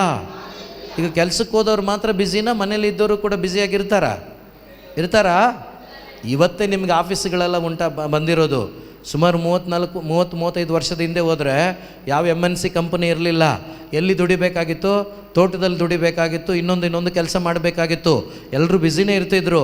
ಇಂಥ ಬ್ಯುಸಿ ಟೈಮಲ್ಲೂ ಕೂಡ ಅವನಿಗೆ ಮಕ್ಕಳು ಮೊಮ್ಮಕ್ಕಳು ಇದ್ದರೂ ಕೂಡ ಪ್ರಿಯ ಸಹೋದರ ಸಹೋದರಿ, ಅವನು ನಿರಂತರವಾಗಿ ಶಾಂತಿಯಿಂದ ಬದುಕಿದ.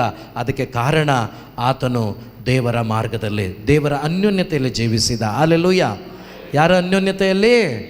ಸೊ ಅದೇ ಅನ್ಯೋನ್ಯತೆಯಲ್ಲಿ ಜೀವಿಸಲಿಕ್ಕೆ ನಮ್ಮನ್ನು ದೇವರು ಕರೆದಿರೋದು. ಬೇರೆಯವರ ಅನ್ಯೋನ್ಯತೆಯಲ್ಲಿ ಇರಲಿಕ್ಕಲ್ಲ ದೇವರು ಕರೆದಿರೋದು.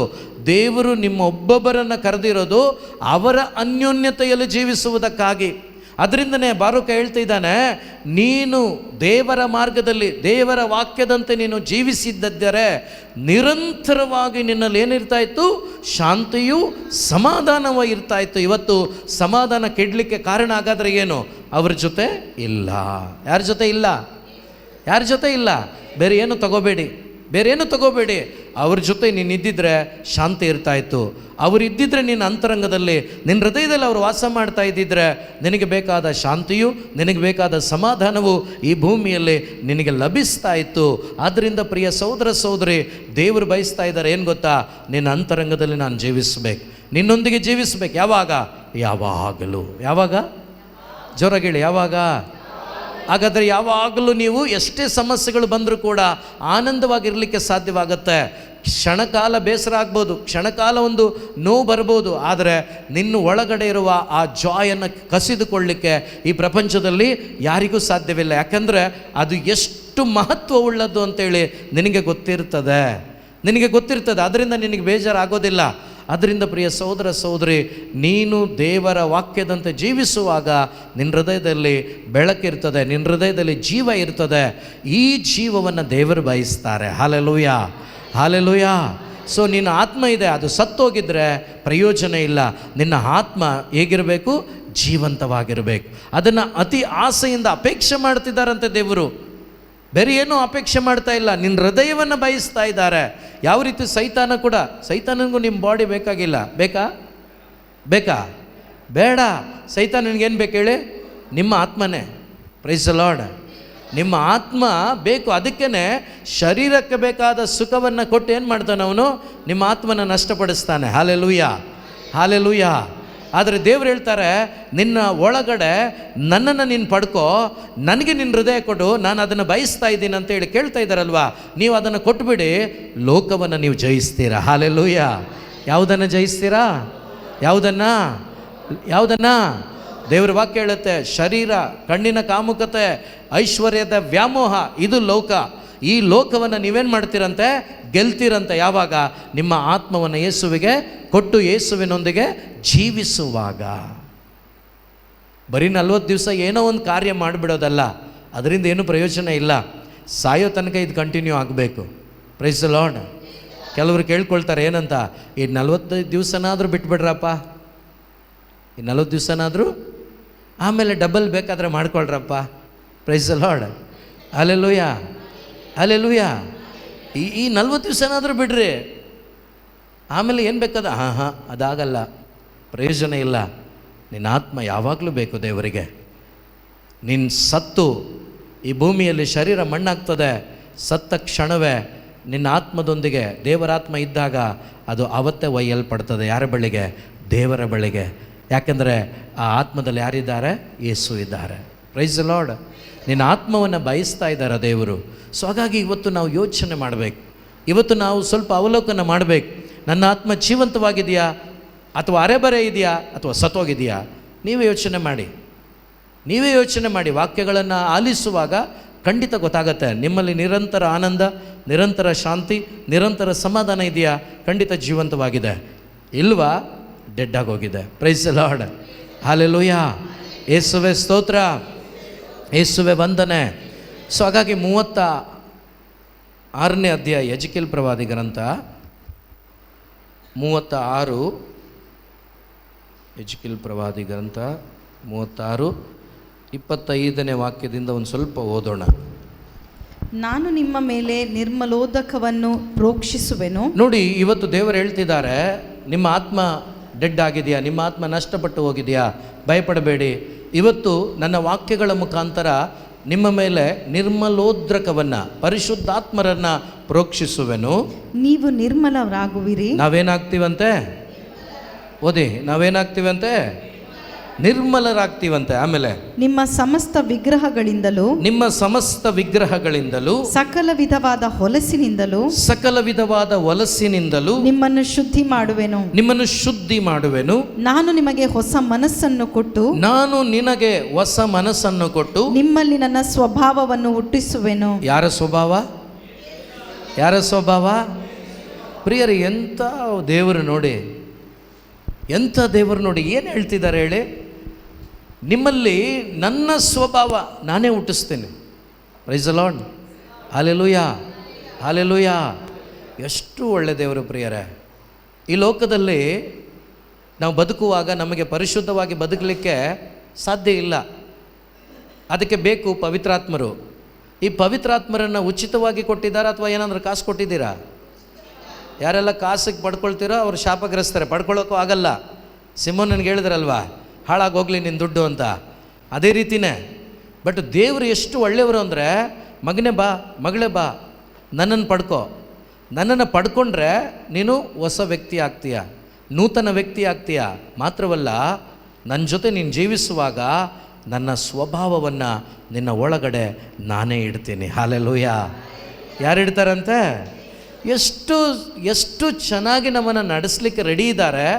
ಇದನ್ನು ಅರ್ಥ ಮಾಡಿಕೊಂಡು ಬದುಕಲಿಕ್ಕೆ ನಾವು ಅವರಿಗೆ ಎಸ್ ಅಂತ ಹೇಳ್ತಾ ಇಲ್ಲ. ಎಲ್ಲ ಅವರೇ, ಸೋರ್ಸ್ ಎಲ್ಲ ಅವರೇನೆ. ಬಟ್ ನಾವು ಅದನ್ನು ಅರ್ಥ ಮಾಡ್ಕೊಳ್ದೆ ಬದುಕ್ತಾ ಇದ್ದೀವಿ ಅಷ್ಟೇ. ಸೊ ನಿರ್ಮಲೋದ್ರಕವನ್ನು ಪ್ರೋಕ್ಷಿಸ್ತೇನೆ, ಆಗ ನೀವು ನಿರ್ಮಲರಾಗ್ತೀರ. ಬಟ್ ನಿರ್ಮಲರಾಗಲಿಕ್ಕೆ ನಾವೇನು ಮಾಡಬೇಕು? ನಿನ್ನ ಮಾತನ್ನು ನಂಬ್ತೀನಿ, ಇಷ್ಟೇ ನಮ್ಮ ಕೆಲಸ, ಬೇರೆ ಏನಿಲ್ಲ. ಬೇರೆ ಏನು ಕೆಲಸ ಇಲ್ಲ. ದೇವರೇ, ನನ್ನ ಪಾಪಿ, ನನ್ನಲ್ಲಿ ಪಾಪ ಇದೆ, ನನಗೆ ವಚನಗಳು ಗೊತ್ತಾಗಿರಲಿಲ್ಲ ಅಥವಾ ಗೊತ್ತಾಗಿ ನಾನು ತಪ್ಪು ಮಾಡಿಬಿಟ್ಟಿದ್ದೀನಿ. ಯೇಸುವೆ, ನಿನ್ನ ಕಡೆ ತಿರ್ಕೊಳ್ತಿದ್ದೀನಿ, ನಿನ್ನ ಮಾತಿನಂತೆ ನಾನು ಜೀವಿಸಲಿಕ್ಕೆ ಮನಸ್ಸು ಮಾಡಿದ್ದೀನಿ. ಅಪ್ಪ, ನನ್ನನ್ನು ಒಪ್ಪಿಸ್ಕೊಡ್ತಾ ಇದ್ದೀನಿ ಅಂತೇಳಿ ಪಶ್ಚಾತ್ತಾಪ ಪಡುವಾಗ ಏನಾಗುತ್ತೆ ಗೊತ್ತಾ? ನಿಮ್ಮ ಹೃದಯವನ್ನು ದೇವರು ತೊಳಿತಾರೆ. ಹಲ್ಲೆಲೂಯಾ. ತೊಳಿತಾರೆ ಅನ್ನೋದಕ್ಕಿಂತ ದಾವೀದ ಒಂದು ಮಾತು ಹೇಳ್ತಾನೆ, ಏನಂತ ಗೊತ್ತಾ? ಅಂತರಂಗ ಅಲ್ಲ ಅಂತ. ಹಲ್ಲೆಲೂಯಾ, ಸ್ತೋತ್ರ ಸ್ತೋತ್ರ ಸ್ತೋತ್ರ ಸ್ತೋತ್ರ. ಶುದ್ಧ ಹೃದಯವನ್ನು ದೇವ ನಿರ್ಮಿಸು, ಅಂತರಂಗ ಚೇತನವನ್ನು. ಏನು ಓದಿ ಅದೊಂದು ವಾಕ್ಯನ, 51ನೇ ಕೀರ್ತನೆಗಳು, ಎಷ್ಟು ವಾಕ್ಯ ಗೊತ್ತಿಲ್ಲ ನನಗೆ, ಅದೊಂದು ವಾಕ್ಯ ಓದಿ. ಶುದ್ಧ ಹೃದಯವನ್ನು ದೇವ ನಿರ್ಮಿಸು. ಅಮ್ಮ ವಾಕ್ಯ ಎಷ್ಟಮ್ಮ? 10. ಓಕೆ, ಓದಿ. ಶುದ್ಧ ಹೃದಯವನ್ನು ದೇವ ನಿರ್ಮಿಸು, ಅಂತರಂಗವನ್ನು ಚೇತನಗೊಳಿಸು. ನೋಡಿ, ಈಗ ಒಂದು ಎಕ್ಸಾಂಪಲ್ಗೆ ಇಟ್ಕೊಳ್ಳೋಣ. Praise the lord. ಹಲ್ಲೆಲೂಯಾ. ಈಗ ಶರೀನ ಒಂದು ವೈಟ್ ಡ್ರೆಸ್ ಹಾಕ್ಕೊಂಬಂದಿದ್ದಾಳೆ. ಅದ್ರ ಮೇಲೆ ಏನಾದರೂ ಒಂದು ಸಾರು ಕಲೆ ಏನಾದರೂ ಬಿದ್ದುಬಿಡ್ತು. ನೀವು ಅದನ್ನು ಎಷ್ಟೇ ವಾಶ್ ಮಾಡಿದರೂ ಕೂಡ ಏನಾದರೂ ಸ್ವಲ್ಪ ಕಾಣುತ್ತಾ? ಅದಕ್ಕೆ ದಾವೀದ ಏನು ಹೇಳ್ತಿದ್ದಾನೆ ಗೊತ್ತಾ? ಇದು ಬೇಡ ನನಗೆ, ಇದು ನಿಂದೇ ಕೊಟ್ಬಿಡಪ್ಪ ನನಗೆ. Praise the lord. ಹಲ್ಲೆಲೂಯಾ. ಯಾರ್ದು ಕೊಟ್ಬಿಡಪ್ಪ? ಯಾರ್ದು? ಆದಮಂದು ಬೇಡ ನನಗೆ, ಆದಮಂದು ಬೇಡ ನನಗೆ. ಏಸಪ್ಪ, ಯಾರ್ದು ಕೊಡು? ನಿಂದೇ ಕೊಟ್ಬಿಡು ನನಗೆ. ಹಲ್ಲೆಲೂಯಾ. ಕೊಡ್ತಾರಾ? ಪ್ರಾಮಿಸ್ ಮಾಡಿದ್ದಾರೆ, ಕೊಡದೇ ಇರೋಕ್ಕಾಗಲ್ಲ. ಪ್ರಾಮಿಸ್ ಮಾಡಿದ್ದು ಯಾರು? ಆದಮನ? ಅಬ್ರಹಾಮನ? ಯಾರು? ವಾಗ್ದಾನ ಮಾಡಿದ್ದವರು ಮಾಡಿದ್ದಾರಾ? ಮಾಡ್ತಾರಾ? ಸೊ ದೇವರು ಏನು ಹೇಳ್ತಾ ಇದ್ದಾರೆ? ನಿನ್ನ ಕಲ್ಲಾದ ಹೃದಯವನ್ನು ತೆಗೆದು ಓದಿ ಒಂದು ಸರಿ ಅದನ್ನು. 36. ನಾನು ನಿಮಗೆ ಹೊಸ ಮನಸ್ಸನ್ನು ಕೊಟ್ಟು ನಿಮ್ಮಲ್ಲಿ ನನ್ನ ಸ್ವಭಾವವನ್ನು ಹುಟ್ಟಿಸುವೆನು. ಕಲ್ಲಾದ ಹೃದಯವನ್ನು ನಿಮ್ಮೊಳಗಿಂದ ತೆಗೆದು. ಕಲ್ಲಾದ ನಿಮ್ಮ ಹೃದಯ, ಹಠಮಾರಿತನವಾದ ನಿಮ್ಮ ಹೃದಯ, ಕಠಿಣತೆಯ ನಿಮ್ಮ ಹೃದಯ, ಆದಾಮನ ಹೃದಯ ನಾನು ತೆಗೆದಾಕ್ತೇನೆ. ಮೃದುವಾದ ಹೃದಯವನ್ನು ನಿಮಗೆ ದಯಪಾಲಿಸುವೆನು. ಯಾವ ಹೃದಯ? ಯಾರ್ದದು? ಅವರ ವಾಕ್ಯಗಳನ್ನು, ಶುಭ ಸಂದೇಶಗಳನ್ನು ಸರಿಯಾಗಿ ಓದಿ ನೋಡಿ. ಆ ಜನ ಕುರುಬನಿಲ್ಲದ ಕುರಿಗಾಯಿಗಳಂತೆ ಇರುವಾಗ, ಕುರುಬನಿಲ್ಲದ ಕುರಿಗಳಂತೆ ಇರುವಾಗ ಅವರ ಹೃದಯ ಮರಗ್ತಾ ಇತ್ತಂತೆ. ಅವರ ಹೃದಯ ಕನಿಕರದಿಂದ ಕುದೀತಾ ಇತ್ತಂತೆ. ಅಯ್ಯೋ, ಕುರುಬನಿಲ್ಲದ ಕುರಿಗಳು ಇವರು ಹಿಂಗೆ ಬದುಕ್ತಾ ಇದ್ದಾರಲ್ವ, ನನ್ನನ್ನು ಅರ್ಥ ಮಾಡ್ಕೊಳ್ಳದೆ ಆತ್ಮದಲ್ಲಿ ಸತ್ತವರಾಗಿ ಬದುಕ್ತಾ ಇದ್ದಾರಲ್ಲ ಅಂಥೇಳಿ ಅವರ ಹೃದಯ ಮರಗ್ತಾ ಇತ್ತಂತೆ. ಇದೇ ಘಟನೆ ಇಲ್ಲಿ ನಾವು ನೋಡ್ತಾ ಇದ್ದೇವೆ. ಪ್ರಿಯ ಸಹೋದರ ಸಹೋದರಿ, ನಮ್ಮ ಕಲ್ಲಾದ ಹೃದಯ ಅದೆಂಥ ದರಿದ್ರ ಇರಲಿ, ಅದರಲ್ಲಿ ಅದು ಶಾಪಗ್ರಸ್ತವಾಗಿರಲಿ, ಪಾಪ ತುಂಬಿಕೊಂಡಿರಲಿ, ಆ ಹೃದಯವನ್ನು ತೆಗೆದು ಬಿಸಾಡ್ತಾರಂತೆ. ಬಿಸಾಡಿ ಆ ದೇವರ ಆತ್ಮ ಅಂದರೆ ಯೇಸುವಿನ ಆತ್ಮವನ್ನು, ಯೇಸುವಿನ ಹೃದಯವನ್ನು ಯಾರಿಗೆ ಕೊಡ್ತಾರಂತೆ? ಅದು ಕೂಡ ಬೇಕಾಗಿಲ್ವೇನೋ ನಿಮಗೆ? ಯಾರಿಗೆ ಯಾರಿಗೆ ಯಾರ ಹೃದಯ? ಯಾವಾಗ ಯೇಸುವಿನ ಹೃದಯ ನಿಮ್ಮದಾಗುತ್ತೋ ಪ್ರೀತಿಸ್ಲಿಕ್ಕಾಗತ್ತಾ? ಕ್ಷಮಿಸ್ಲಿಕ್ಕಾಗತ್ತಾ? ಪ್ರಾಮಾಣಿಕತೆಯಿಂದ ಬದುಕಲಿಕ್ಕಾಗತ್ತಾ? ಆಕ್ಸೆಪ್ಟ್ ಮಾಡ್ಕೊಳ್ಳೋಕ್ಕಾಗತ್ತಾ? ಅದೆಂಥ ವರ್ಸ್ಟ್ ಆಗಿರಲಿ ಅವ್ರನ್ನೂ ಕೂಡ ಪ್ರೀತಿ ಮಾಡ್ಲಿಕ್ಕೆ ನಮಗೆ ಸಾಧ್ಯ ಇದೆ. ಇವತ್ತು ಇದೆಲ್ಲ ಇದ್ದರೆ ನಿಮ್ಮೊಳಗಡೆ ಕಲ್ಲಾದ ಹೃದಯ ಅಲ್ಲ ಇರೋದು. ಯಾವ ಹೃದಯ? ಯೇಸುವಿನ ಹೃದಯ. ಇಲ್ಲ ಅಂದರೆ ನಾವು ಆ ಹೃದಯವನ್ನು ಪಡ್ಕೊಂಡಿದ್ರು ಕೂಡ ಅನೇಕರು ಅದನ್ನು ಕಠಿಣ ಮಾಡ್ಕೊಬಿಟ್ಟಿದ್ದೀವಿ. ಹಾಲೆಲೂಯಾ, ಯೇಸುವೆ ಸ್ತೋತ್ರ. ಈ ಹೃದಯವನ್ನು ಸರಿ ಮಾಡಿಕೊಳ್ಳಿಕ್ಕೆ ಒಂದೇ ಒಂದು ಡಾಕ್ಟ್ರ್ ಇರೋದು. ಆಕಾಶದ ಕೆಳಗೆ ಭೂಮಿಯ ಮೇಲೆ ಒಬ್ಬರೇ ಡಾಕ್ಟ್ರು, ಅವರೇ ಯೇಸು ಸ್ವಾಮಿ. ಹಾಲೆಲೂಯಾ. ಬೇರೆ ಯಾವ ಡಾಕ್ಟ್ರ್ ಬಳಿಗೆ ಹೋದರೂ ನಿಮ್ಮ ಹೃದಯ ಸರಿಪಡಿಸ್ಲಿಕ್ಕೆ ಆಗೋದಿಲ್ಲ. ಹಾಲೆಲೂಯಾ. ನಿಮ್ಮ ಹಾರ್ಟ್ ಬಗ್ಗೆ ನಾನು ಮಾತಾಡ್ತಾ ಇಲ್ಲ. ನಿಮ್ಮ ಹಾರ್ಟು ಏನಾದರೂ ಹೋದರೆ, ಇವತ್ತು ಏನು ಮನುಷ್ಯ ತಯಾರಿ ಮಾಡಿದ ಏನು ಹಾರ್ಟ್ ಅಂತಾರೆ? ಕೃತಕವಾದ ಹಾರ್ಟನ್ನು ಕೂಡ ಹಾಕ್ತಾರಂತೆ. ಹಾಲೆಲೂಯಾ, ಹಾಕ್ತಾರಂತೆ. ಮೆದುಳು ಕೂಡ ಹಾಕಿದ್ದಾರೆ. ಈ ಕೃತಕನೇ ಒರಿಜಿನಲ್ಲೇ. Praise the Lord. ಈ ಹೃದಯದ ಬಗ್ಗೆ ನಾನು ಮಾತಾಡ್ತಾ ಇಲ್ಲ, ಇದನ್ನು ಕೂಡ ಮೋಸನೇ. ನಮ್ಮ ಅಂತರಂಗದ ಬಗ್ಗೆ ನಾನು, ಹೃದಯ ಯೇಸು ವಾಸ ಮಾಡುವ ಅಂತರಂಗ, ದೇವ್ರು ಹೇಳ್ತಾರಲ್ವಾ, ನಿನ್ನ ಅಂತರಂಗದಿಂದ ಬರ್ತದಲ್ವಾ ಅದು ನನಗೆ ಬೇಕು. ನಿನ್ನ ಅಂತರಂಗದಲ್ಲಿ ಬೇಡವಾದದ್ದಿದೆ, ಅದು ಬೇಡ. ನಿನ್ನ ಅಂತರಂಗದಿಂದ ನನ್ನ ಆತ್ಮದ ಜಲ ಬರಬೇಕು ಹೊರಗಡೆ. ನಿನ್ನಲ್ಲಿ, ನಿನ್ನ ಹೃದಯದಲ್ಲಿರುವಂಥ ಜೀವಜಲ ಉಕ್ಕಿ ಹರಿದು ಬರಬೇಕು. ಅದನ್ನು ಬಯಸ್ತಾರೆ. ಈ ಲೋಕದಲ್ಲಿ ಲೌಕಿಕವಾದದ್ದನ್ನೆಲ್ಲ. ಅದು ಯಾವಾಗುತ್ತೆ ಅಂದರೆ ಯೇಸುವಿನ ಹೃದಯ ನಾನು ಪಡ್ಕೊಂಡಾಗ. ಯೇಸುವಿನ ಹೃದಯ ಪಡ್ಕೊಳ್ಳೋದು ಯಾವಾಗ? ಆತನ ಕಡೆ ನಾನು ತಿರ್ಕೊಂಡಾಗ, ಆತನೊಂದಿಗೆ ಜೀವಿಸುವಾಗ ನನ್ನ ಒಳಗಡೆ ಯೇಸುವಿನ ಹೃದಯ ನಾನು ಪಡ್ಕೊಳ್ತೇನೆ. ಯೇಸುವಿನ ಹೃದಯ ನಾನು ಪಡ್ಕೊಂಡಾಗ ಖಂಡಿತವಾಗಲೂ ಯೇಸು ಹೇಗೆ ಒಬ್ಬ ಮನುಷ್ಯನನ್ನು ಪ್ರೀತಿಸಿದ್ರೋ, ಹೇಗೆ ಯೇಸು ಮನುಷ್ಯನ ಜೊತೆ ಜೀವಿಸಿದ್ರೋ, ಅದೇ ಪ್ರಕಾರ ನಾನು ಕೂಡ ಜೀವಿಸಲಿಕ್ಕೆ ಸಾಧ್ಯ ಇದೆಯಾ? ಇದೆ. ಹಾಲೆಲೂಯಾ. ಸೊ ಅದನ್ನು ಮುಂದುವರಿಸಿ ಹೋಗಿ, ಅದೇ ಓದಿ ಹಾಗೇನೆ. ನನ್ನ ಆತ್ಮವನ್ನು ನಿಮ್ಮಲ್ಲಿ ನೆಲೆಸಿರುವಂತೆ ಅನುಗ್ರಹಿಸಿ, ನೀವು ನನ್ನ ನಿಯಮಗಳನ್ನು ಅನುಸರಿಸುವ ಹಾಗೆ ಮಾಡುವೆನು. ನೋಡಿ, ಅವರ ಆತ್ಮ ನಮ್ಮಲ್ಲಿ ಕೊಟ್ಟಾಗ, ಈಗ ಪವಿತ್ರಾತ್ಮರು ನಮ್ಮಲ್ಲಿರುವಾಗ ನಮಗೆ ಅವರ ಆಜ್ಞೆಗಳನ್ನು ಏನು ಮಾಡೋಕ್ಕಾಗತ್ತೆ? ಅನುಸರಿಸ್ಲಿಕ್ಕಾಗತ್ತೆ. ಇಲ್ಲಿ ಡೆಡ್ ಆಗಿರೋದ್ರಿಂದನೇ ಅನುಸರಿಸ್ಲಿಕ್ಕೆ ಆಗ್ತಾ ಇಲ್ಲ. ಒಳಗಡೆ ಜೀವ ಇಲ್ಲದ ಕಾರಣ ಅನುಸರಿಸ್ಲಿಕ್ಕೆ ಆಗ್ತಾ ಇಲ್ಲ. ಅವರೊಂದಿಗೆ ಅನ್ಯೋನ್ಯತೆಯಲ್ಲಿ ಇಲ್ಲದ ಕಾರಣ ನನಗೆ ಅನುಸರಿಸ್ಲಿಕ್ಕೆ ಆಗ್ತಾ ಇಲ್ಲ. ಅವ್ರ ಜೊತೆ ನಾನಿದ್ದರೆ, ಅವರ ಅನ್ಯೋನ್ಯತೆಯಲ್ಲಿದ್ದರೆ, ನನ್ನ ಆತ್ಮ ಜೀವಂತವಾಗಿದ್ದರೆ ಅನುಸರಿಸಲಿಕ್ಕೆ ನನಗೆ ಸಾಧ್ಯ ಇದೆ. ಮುಂದೆ, ನೀವು ನನ್ನ ವಿಧಿಗಳನ್ನು ಕೈಗೊಂಡು ಆಚರಿಸುವಿರಿ. ನಾನು ನಿಮ್ಮ ಪಿತೃಗಳಿಗೆ ಅನುಗ್ರಹಿಸಿದ ನಾಡಿನಲ್ಲಿ ನೀವು ವಾಸಿಸುವಿರಿ. ನೀವು ನನಗೆ ಪ್ರಜೆಯಾಗಿರುವಿರಿ. ನೀವು ಏನಾಗಿರುವಿರಿ? ಈಗ ನಾನು ಪ್ರಜೆ ಆಗಿರೋದಿಲ್ಲ, ಈಗ ನಾನು ಅವರಿಗೆ ಮಗಳಾಗಿರ್ತೇನೆ. Hallelujah, hallelujah.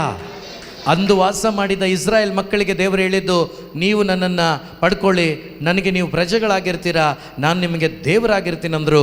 ಇವತ್ತು ಹೊಸ ಒಡಂಬಡಿಕೆಯ ಪ್ರೀತಿಯ ಮಕ್ಕಳೇ, ನೀವು ಈ ಹೃದಯವನ್ನು ಪಡ್ಕೊಂಡಾಗ ಅವರು ನನಗೆ ದೇವರಾಗಿರೋದಿಲ್ಲ, ಬದಲಾಗಿ ಅಪ್ಪನಾಗಿರ್ತಾರೆ. ನಾನು ಅವರಿಗೆ ಮಗ ಮತ್ತು ಮಗಳಾಗಿರ್ತೇನೆ. ಹಲ್ಲೆಲೂಯಾ. ಇಂಥ ಒಂದು ಸೌಭಾಗ್ಯವನ್ನು ದೇವರು ಕೊಟ್ಟಿದ್ದಾರೆ. ಇದನ್ನು ಪಡ್ಕೊಂಡು ಅನುಭವಿಸ್ಲಿಕ್ಕೆ ನಾವು ಭಾಗ್ಯವಂತರು ಪ್ರಿಯರೇ. ಆದರೆ ಇದನ್ನು ನಾವು ಅನುಭವಿಸ್ಲಿಲ್ಲ ಅಂದರೆ ನಮ್ಮಷ್ಟು ನಿರ್ಭಾಗ್ಯರು ಈ ಭೂಮಿಯಲ್ಲಿ ಯಾರೂ ಇರೋದಿಲ್ಲ. ಈ ಧ್ಯಾನ ನಿಮ್ಮದು, ಈ 40 ದಿವಸಗಳ ಧ್ಯಾನ ಇದಾಗಬೇಕು. ನಾನು ಅವರಿಗೆ ಮಗನಾಗಬೇಕು, ಮಗಳಾಗಬೇಕು. ಅವರು ನನಗೆ ಅಪ್ಪನಾಗಬೇಕು. ಈ ಅಪ್ಪನ ಸಂಪರ್ಕ ನನಗೆ ಬೇಕು. ಈ ಅಪ್ಪ ನನ್ನ ಆತ್ಮವನ್ನು ಬಯಸ್ತಾ ಇದ್ದಾರೆ. ಅವರು ನನ್ನೊಳಗಡೆ ಬಂದು ಜೀವಿಸ್ಲಿಕ್ಕೆ ಬಯಸ್ತಾ ಇದ್ದಾರೆ. ಅವರು ಪರಿಶುದ್ಧರಾಗಿರುವಂತೆ ನಾನು ಕೂಡ ಪರಿಶುದ್ಧಳಾಗಿರೋದನ್ನು ಅವರು ಬಯಸ್ತಾರೆ.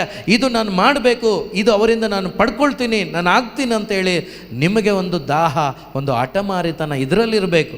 ಆಗ ನಿಜವಾಗಲೂ ನಿಮ್ಮಷ್ಟು ಆಶೀರ್ವಾದವುಳ್ಳವರು ಈ ಪ್ರಪಂಚದಲ್ಲಿ ಯಾರೂ ಇರೋದಿಲ್ಲ. ಮುಂದುವರಿಸಿ. ನೀವು ನನಗೆ ಪ್ರಜೆಯಾಗಿರುವಿರಿ, ನಾನು ನಿಮಗೆ ದೇವರಾಗಿರುವೆನು. ನಾನು ನಿಮ್ಮನ್ನು ನಿಮ್ಮ ಎಲ್ಲ ಅಶುದ್ಧತೆಯಿಂದ ಉದ್ಧರಿಸಿ, ಕಾಳನ್ನು ಬೆಳೆಯಲೆಂದು ಅಪ್ಪಣೆ ಕೊಟ್ಟು ಅದನ್ನು ವೃದ್ಧಿಗೊಳಿಸುವೆನು. ನಿಮಗೆ ಕ್ಷಾಮವನ್ನು ಇನ್ನು ಬರಮಾಡೆನು. ನೀವು ದೇಶದವರೆಂದು ಜನಾಂಗಗಳು ಇನ್ನು ನಿಮ್ಮನ್ನು ನಿಂದಿಸದಂತೆ ನಾನು ಮರದ ಹಣ್ಣನ್ನು ಹೊಲದ ಬೆಳೆಯನ್ನು ಹೆಚ್ಚಿಸುವೆನು. ಆಗ ನೀವು ನಿಮ್ಮ ದುರ್ಮಾರ್ಗ ದುರಾಲೋಚನೆಗಳನ್ನು ಜ್ಞಾಪಕಕ್ಕೆ ತಂದುಕೊಂಡು ನಿಮ್ಮ ಅಪರಾಧಗಳ ಮತ್ತು ಅಸಹ್ಯ ಕಾರ್ಯಗಳ ನಿಮಿತ್ತ ನಿಮಗೆ ನೀವೇ ಹೇಸಿಕೊಳ್ಳುವಿರಿ. ನೋಡಿ, ಈ ಕಾರ್ಯ ನಿಮ್ಮಲ್ಲಿ ಆದಾಗ ಆಗ ನೀವು ನಿಮ್ಮ ದುರ್ಮಾರ್ಗ ದುರಾಚಾರಗಳನ್ನು ಜ್ಞಾಪಕಕ್ಕೆ ತಂದುಕೊಂಡು ನಿಮ್ಮ ಅಪರಾಧಗಳ ಮತ್ತು ಅಸಹ್ಯ ಕಾರ್ಯಗಳ ನಿಮಿತ್ತ ನಿಮಗೇನಾಗ್ತದೆ? ಅಸಹ್ಯವಾಗ್ತದೆ. ಯಾವಾಗ? ಯೇಸುವಿನ ಹೃದಯ ನೀವು ಪಡ್ಕೊಂಡಾಗ, ಯೇಸುವಿನೊಂದಿಗೆ ಒಂದಾದಾಗ. ಒಂದು ಸುಳ್ಳು ಹೇಳ್ಬಿಟ್ರೆ ಒಳಗಡೆಯಿಂದ ಸಂಕಟ ಆಗತ್ತೆ, ಒಂದು ಮೋಸ ಮಾಡಿಬಿಟ್ರೆ ಕಷ್ಟ ಆಗತ್ತೆ, ದೇವರಿಗೆ ವಿರುದ್ಧವಾದದನ್ನು ಮಾಡಿದಾಗ ನೋವಾಗತ್ತೆ. ಇದೆಲ್ಲ ಯಾವಾಗ ಅಂದರೆ ನನ್ನೊಳಗಡೆ ಜೀವ ಇದ್ದಾಗ, ನನ್ನೊಳಗಡೆ ಆತ್ಮ ಜೀವಂತವಾಗಿದ್ದಾಗ. ಪ್ರೀತಿಯ ನನ್ನ ಸಹೋದರ ಮತ್ತು ಸಹೋದರಿ, ಇವತ್ತು ದೇವರು ನಮ್ಮೊಬ್ಬೊಬ್ಬರನ್ನು ಕರೆದಿದ್ದಾರೆ. ಕರೆದ ದೇವರು ನಂಬಿಗಸ್ತರಾಗಿದ್ದಾರೆ. ಅವರಿಂದ ಒಂದು ವೇಳೆ ನಾನು ನೀವು ದೂರವಾಗಿದ್ದರೆ, ಒಂದು ವೇಳೆ ಅವರ ಅನ್ಯೋನ್ಯತೆಯನ್ನು ಬಿಟ್ಟು ನಾವು ಬದುಕಿದರೆ, ಇವತ್ತೊಂದು ತೀರ್ಮಾನದೊಂದಿಗೆ ಈ ಧ್ಯಾನದಲ್ಲಿ ನಾವು ಭಾಗವಹಿಸಬೇಕು. ಏನಂತ ಗೊತ್ತಾ? ಎಸಪ್ಪ, ನೀವು ನನಗೆ ಬೇಕು. ನಾವು ಆಡಿದ್ವಿ ಆಗಲೇ, ಜೀವಾದ ವಾಕ್ಯವು ನಿಮ್ಮಲ್ಲುಂಟು ದೇವ, ನಿಮ್ಮನ್ನು ಬಿಟ್ಟು ಎಲ್ಲಿಗೆ ಹೋಗಲಿ.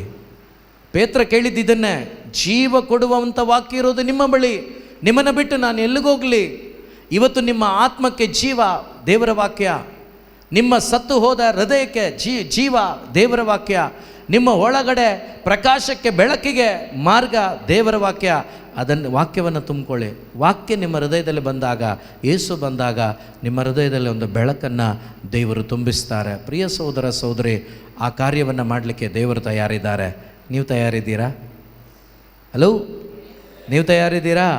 ಸೊ ನಿಮಗೆ ಕಷ್ಟ ಆಗಬೇಕು, ಅಯ್ಯೋ ಇಲ್ಲ, ನನ್ನ ಆತ್ಮದಲ್ಲಿ ಯೇಸು ಜೀವಿಸ್ತಾ ಇದ್ದಾರೆ, ನನ್ನ ಅಂತರಂಗದಲ್ಲಿ ಯೇಸು ಜೀವಿಸ್ತಾ ಇದ್ದಾರೆ, ಅವರಿಂದ ಬೇರ್ಪಟ್ಟು ನಾನು ಜೀವಿಸೋದಿಲ್ಲ ಅನ್ನುವ ಆ ತವಕ, ಆ ಒಂದು ನಿರ್ಧಾರ ನಿಮ್ಮಲ್ಲಿ ನೀವು ಮಾಡಿದ್ದಾದರೆ ಇವತ್ತಿನ ಧ್ಯಾನದಲ್ಲಿ ದೇವರು ನಿಮ್ಮನ್ನು ಅದ್ಭುತಕರವಾಗಿ ನಡೆಸ್ತಾರೆ. ಪ್ರಿಯರೇ, ಅಂಥ ಒಂದು ಕೃಪೆಗಾಗಿ ಈ ಸಮಯದಲ್ಲಿ ಎದ್ದು ನಿಲ್ಲೋಣ. ಎಲ್ಲರೂ ಕೂಡ ಎದ್ದು ನಿಲ್ಲೋಣ.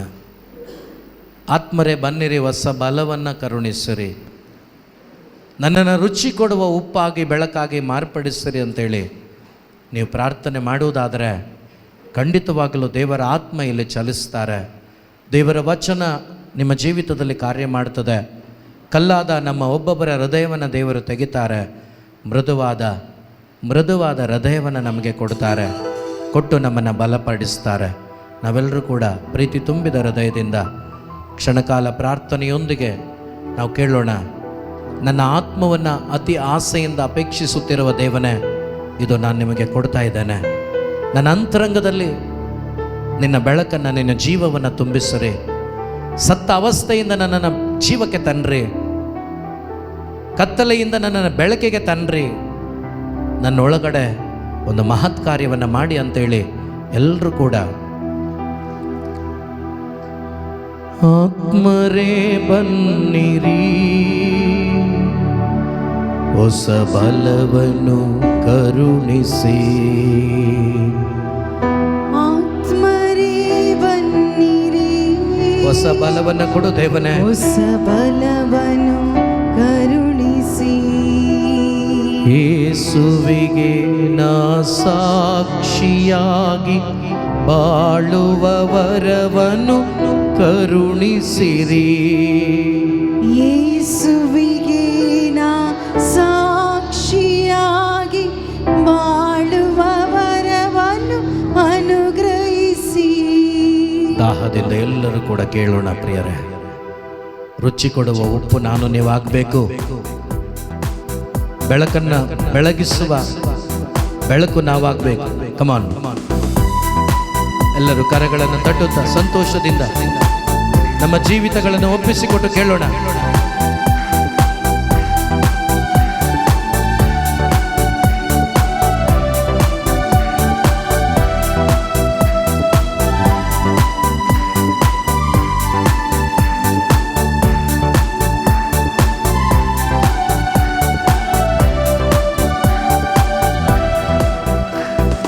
ಆತ್ಮರೇ ಬನ್ನಿರಿ, ಹೊಸ ಬಲವನ್ನು ಕರುಣಿಸಿ. ಆತ್ಮರೇ ಬನ್ನಿರಿ,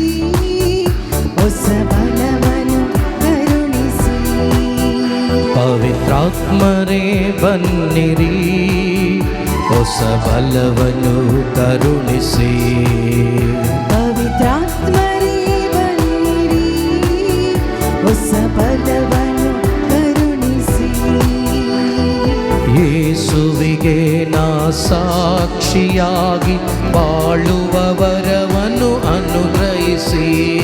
ಯೇಸುವಿಗೆ ನಾ ಸಾಕ್ಷಿಯಾಗಿ ಬಾಳುವ ವರವನ್ನು ಕರುಣಿಸಿ. ಯೇಸುವಿಗೆ ನಾ ಸಾಕ್ಷಿಯಾಗಿ ಬಾಳುವ ವರವನ್ನು ಅನುಗ್ರಹಿಸಿ. ಯೇಸುವಿಗೆ ನಾ ಸಾಕ್ಷಿಯಾಗಿ ಬಾಳುವ ವರವನ್ನು ಅನುಗ್ರಹಿಸಿ. ಪವಿತ್ರಾತ್ಮರೇ ಬನ್ನಿರಿ, ಹೊಸ ಬಲವನ್ನು ಕರುಣಿಸಿ. ಪವಿತ್ರಾತ್ಮರೇ ಬನ್ನಿರಿ, ಹೊಸ ಬಲವನ್ನು ಕರುಣಿಸಿ. ಯೇಸು ಹೇಳ್ತಾರೆ, ಪ್ರಿಯರೇ, ನೀವು ರುಚಿ ಕೊಡುವ ಉಪ್ಪಾಗಬೇಕು. ಉಪ್ಪೆ ಸಪ್ಪೆಯಾದರೆ ಅದಕ್ಕೆ ಬೇರೆ ಯಾವುದರಿಂದ ರುಚಿ ಕೊಡಲು ಸಾಧ್ಯ? ದಾರಿಯಲ್ಲಿ ಹೋಗೋರು ಅದನ್ನು ತುಳಿದು ಬಿಡ್ತಾರೆ, ಅದು ಕೆಲಸಕ್ಕೆ ಬಾರದ ವಸ್ತುವಾಗ್ತದೆ. ಇಲ್ಲಿರುವ ಯಾರು ಕೂಡ ನೀವು ಕೆಲಸಕ್ಕೆ ಬಾರದವರಾಗಬೇಕು. ನೀವೊಬ್ಬೊಬ್ಬರು ಕೂಡ ದೇವರ ಕೈಯಲ್ಲಿ ರುಚಿ ಕೊಡುವ ಮಕ್ಕಳಾಗಬೇಕು. ನೀವೊಬ್ಬೊಬ್ಬರು ಕೂಡ ಈ ಲೋಕದಲ್ಲಿ ಅನೇಕರಿಗೆ ರುಚಿ ಕೊಡುವಂತ ಉಪ್ಪಿನ ಕಣಗಳಾಗಬೇಕು. ಪ್ರಿಯರೇ, ಕೇಳಿ ಎಲ್ಲರೂ, ಕೇಳಿ ಎಲ್ಲರೂ, ഇരുಳನ್ನು ನೀಗಿಸುವ ಬೆಳಕಿನ ಮಕ್ಕಳು ನೀವಾಗಬೇಕು. ಕೇಳೋಣ ಎಲ್ಲರೂ ಸೇರಿ.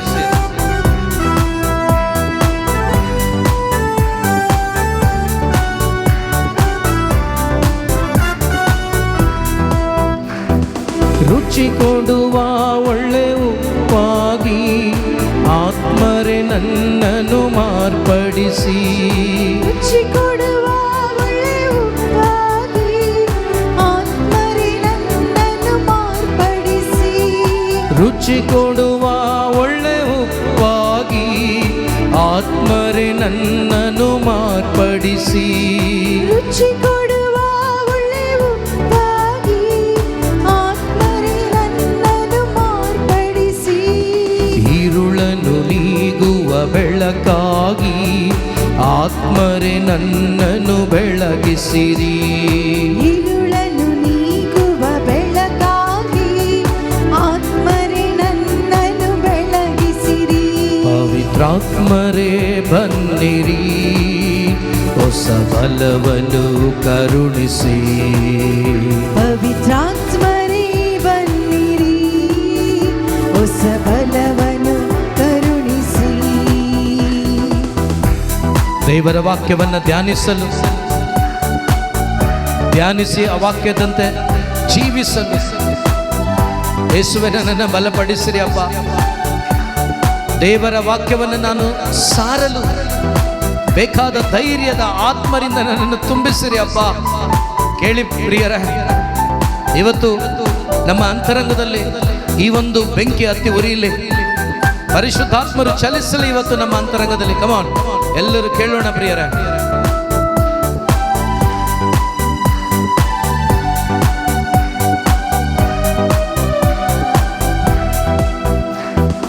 ವಾಕ್ಯವ ಧ್ಯಾನಿಸಿ ಪಾಲಿಸಲು ಆತ್ಮರೇ ನನ್ನನ್ನು ಬಲಪಡಿಸಿ. ವಾಕ್ಯವ ಧ್ಯಾನಿಸಿ ಪಾಲಿಸಲು ಆತ್ಮರೇ ನನ್ನನ್ನು ಬಲಪಡಿಸಿ.